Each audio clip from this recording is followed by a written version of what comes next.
Hello friends, 2 hours हो गए आपको पढ़ते पढ़ते, बट अभी तक आपके 5 पेजेस ही कवर हुए हैं। ऑन द अदर हैंड, आपके फ्रेंड्स ने 1 आवर 1.5 आवर में पूरा चैप्टर फिनिश ऑफ कर लिया। आपने जो 5 पेजेस भी पढ़े हैं उसके अंदर भी यू नॉट कॉन्फिडेंट कि लिखा क्या था, क्या पढ़ा है मैंने, ऐसा क्यों हुआ आपके साथ? आपको क्या लगता है कि आपका मेथड ऑफ स्टडी ठीक नहीं था, या आपका उस टाइम पे पढ़ाई करने का मन ही नहीं था, या एग्जाम के प्रेशर और एंजाइटी की वजह से आप नहीं पढ़ पा रहे थे? Sounds familiar? अगर आपके साथ भी ऐसा ही होता है then this video is going to help you, because इस वीडियो के अंदर हम कवर करेंगे study methods from best to worst, मतलब सबसे अच्छा स्टडी मेथड कौन सा है एंड गोइंग डाउन बाकी के मेथड्स कैसे। So why should I call them best? Because इन मेथड्स को हमने टेस्ट किया है on the basis of time consumption, efficiency, flexibility and personal experience. When I say personal experience, it is my experience and experience of thousands of students together. इस video के अंदर हम बात करेंगे 10 टेक्निक्स जिसमें से बेस्ट टू वर्स्ट कौन सी है। Number second,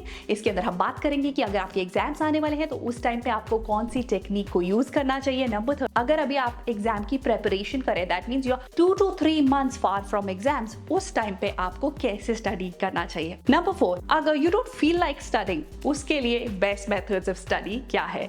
so quickly let's just dive into the video and see हर मेथड के pros and cons and where we place them. तो इसके अंदर हमने क्या किया है, starting from best to lowest, the best method को हम देंगे 5 stars and 4 stars, 3 to 1 star depending on कि वो कितना एफिशिएंट है, right? So let's begin.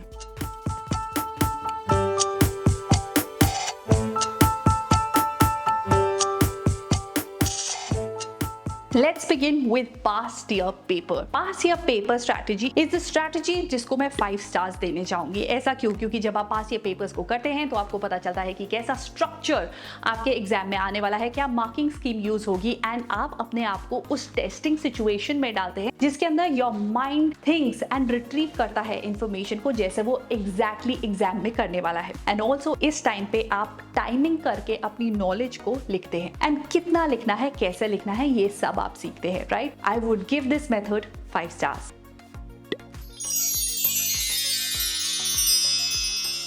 Moving on to method number 2 and that is Pomodoro technique. हम सब ने बहुत बार इस टेक्निक के बारे में सुना है, दैट इज कि अगर आप जब भी आप पढ़ाई करने बैठते हैं तो आपके ब्रेन की मैक्सिमम कैपेसिटी होती है फॉर 25 to 30 minutes एंड उसके बाद आपको ब्रेक लेना चाहिए of at least 5 to 10 minutes and then you come back to study. Now कहने को ये स्ट्रैटेजी बहुत इफेक्टिव है, बहुत सारे स्टूडेंट्स ने इसे अप्लाई भी की है, but the only problem with this strategy what I face is कि कई बार आप कोई बड़ा चैप्टर पढ़ रहे हैं या कोई एक बड़ी वीडियो देख रहे हैं, हो सकता है वो 25 मिनट से ज्यादा की हो, एंड उस टाइम पे आपका फ्लो ब्रेक हो जाता है। So what you need to do is कि या तो आप अपने पोमोडोरो सेशंस को थोड़ा सा बढ़ाएं, और this strategy is best when you don't feel like studying, right? That time Pomodoro technique works really well for you. But on the other hand, जब आप एक फ्लो में होते हैं और आपको ऐसा लगता है कि आपका फ्लो ब्रेक हो रहा है, उस टाइम पे I think this technique doesn't work that well. तो इसके अंदर either you take your 30 minute session to at least 45 minute session and then take a break, so that you have completed a topic and then आपने break लिया है।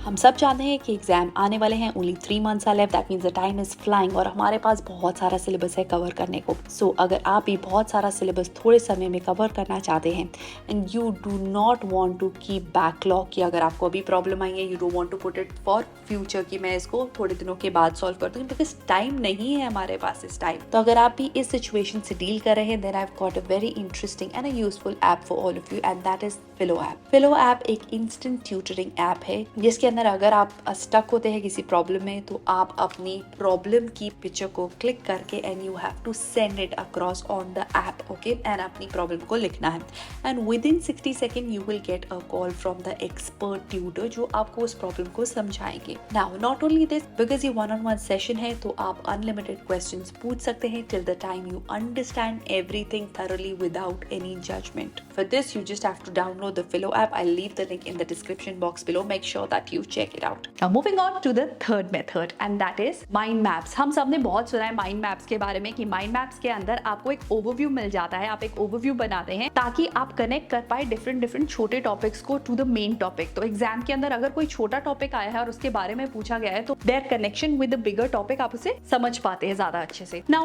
having said that, mind maps को बनाना थोड़ा सा time consuming हो सकता है, but it is definitely an investment investment, and I would recommend कि जब आपके एग्जाम्स आने वाले हो और आप रिवाइज कर रहे हो उस टाइम पे आप इस टेक्निक को यूज करें rather than on the normal days. So I am going to give it 4 stars.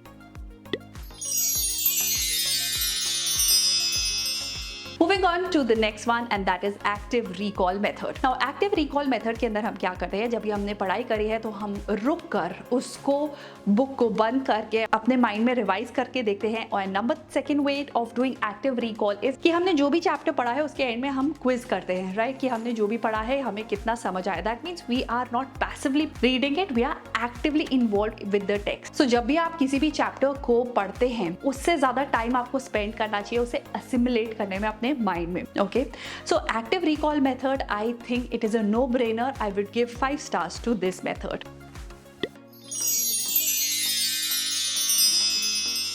Now, moving on to the next method and that is teaching. Now, teaching एक ऐसा मेथड है जिसके अंदर आपने जो पढ़ा है आप दूसरों को पढ़ाते हैं. अब आप पढ़ाएंगे तो आप तभी पढ़ा सकते हैं जब आपकी उस टॉपिक के ऊपर मास्टरी हो. ऑल्सो आपको पता है कि इस टॉपिक के अंदर अगर आपसे क्वेश्चन पूछे जाए तो आप बहुत कंफर्टेबली आंसर कर सकते हैं. So that is the reason why आप उसे इस तरह से समझते हो ताकि आप उसे समझा पाओ. नाउ ये मेथड बहुत इफेक्टिव है, बट इस मेथड का ओनली चैलेंज ये है कि जब आप किसी को टीच कर रहे हो, अगर वो एक ग्रुप ऑफ स्टूडेंट्स है या आपके ग्रुप ऑफ फ्रेंड्स है एंड उसके अंदर you are involve in different kind of discussion, आप बहुत सारा टाइम वेस्ट कर देते हो या लाइक माइंडेड स्टूडेंट्स या फ्रेंड्स को ढूंढना वो एक चैलेंज है अगर आपके लिए, तो then this technique might not do justice. Okay, I would give it 4 stars, although it is very very effective, but थोड़ा सा इसके अंदर टाइम कंज्यूमिंग हो सकता है कि आप किसको टीच करो और क्या वो आपसे रेलेवेंट क्वेश्चंस पूछ रहे हैं. That's the only problem with this technique. Otherwise this is going to be a 5 star technique, but here I am giving it 4 stars.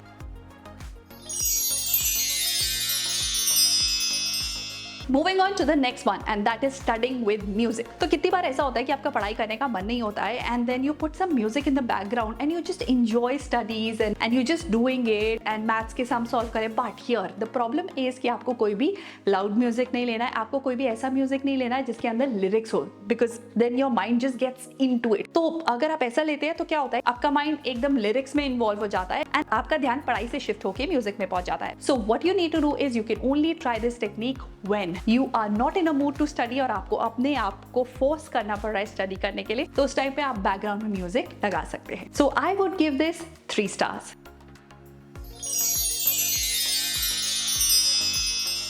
Okay, now the next method is watching online videos about the topics. Now क्या होता है कि अगर आप किसी subject के बारे में पढ़ाई कर रहे हैं ऑनलाइन वीडियोस देखकर, तो उसके अंदर this is a very very good way to revise. अगर आपने पढ़ाई कर ली है उसके बाद ये टॉपिक्स को देखना बहुत इंटरेस्टिंग हो सकता है, नंबर 1. एंड अगर यू फाइंडिंग द स्टडीज और द टॉपिक वेरी मोनोटोनस, तो स्टार्टिंग में आप इन वीडियोस को देख सकते हैं. So it's kind of a very good reinforcement जिससे कि आपको पता चल जाता है कि आप क्या पढ़ने वाले हैं, या अगर तक आपने अभी तक वो पढ़ लिया है तो आपने क्या पढ़ा है उसके अंदर, राइट. तो अगर आप विजुअल लर्नर है, अगर आप वैरायटी ढूंढ रहे हैं, then I think it's a wonderful way to study. I am gonna give it 4 stars.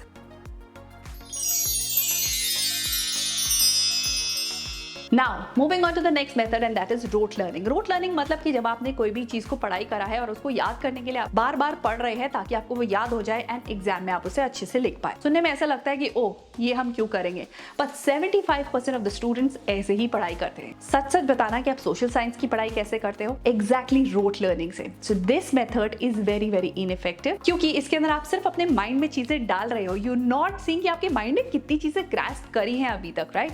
सो इस मेथड को मैं देना चाहूंगी 1 star. Try and avoid it because ये बहुत टाइम कंज्यूमिंग है and efficiency is not good.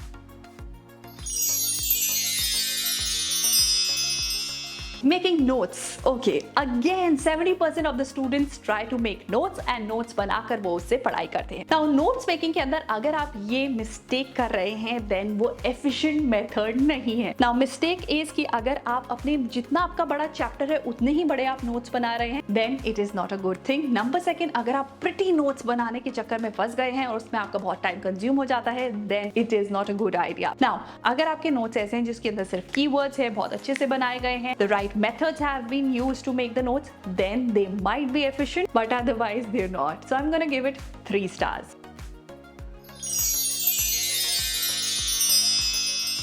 Now moving on to the next one and that is spaced repetition. Now क्या होता है कि कोई भी कॉन्सेप्ट है, अगर आपको उसे पढ़ना है तो आपको उसे बार बार पढ़ना पड़ता है। बार बार क्यों पढ़ना है? कि जब तक आप एक कॉन्सेप्ट को 7 टाइम्स नहीं पढ़ते हैं तब तक वो आपके ब्रेन में स्टिक नहीं करता है, वो बार बार निकल जाता है ब्रेन से कोई ना कोई उसका fact. Now this is a very very efficient way, and अगर आप ऐसे करते हैं, सो वी ऑल नो कि विद इन 24 आवर्स हम 80% ऑफ टेक्स्ट भूल चुके होते हैं। अगर हम उसे बार बार पढ़ाई करेंगे, that is when it will stick to our long term memory. Alright, so I would give this 4 stars.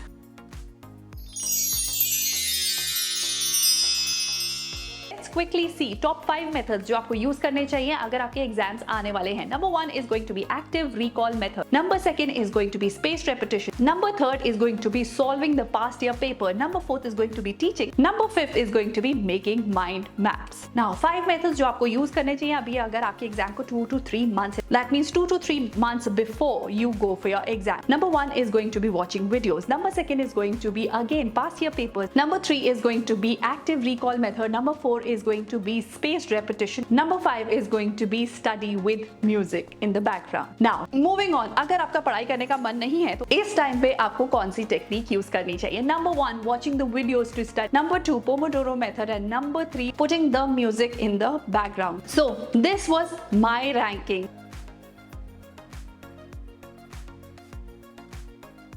Leave your ranking in the comment section below. Write these 10 methods और उसके बाद अपनी रैंकिंग करिए 5 4 3 2 1 स्टार्स देके, and let's see आपके लिए कौन सा मेथड वर्क करता है स्टडी का, राइट?